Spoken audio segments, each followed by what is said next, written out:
Yan, so ito, okay na siya. Nagpalit na ako ng pyesa. Then, nawala na yung kanyang error na H01. So, ipandalan ko muna.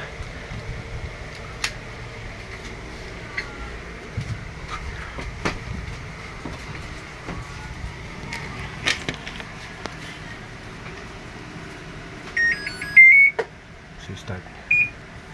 Yan.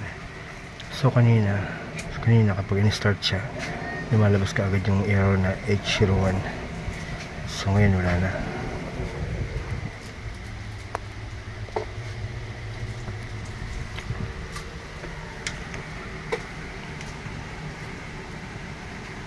Yan, so nawala na yung kanyang error.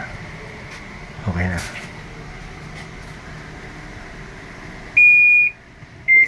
So lagay ko siya ngayon sa spin drive. Spin, start.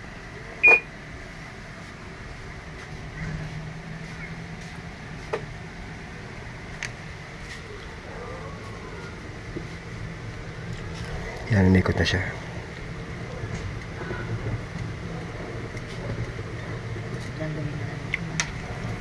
So, okay na. Nawala na yung kanyang error. So, cleaning naman. Cleaning.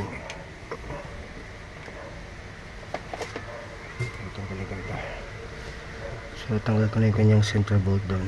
So, yung buong tab tatanggalin niya.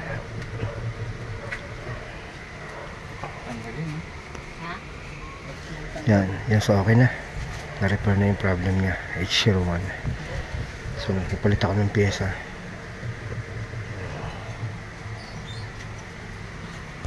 Yan, so, cleaning naman yan.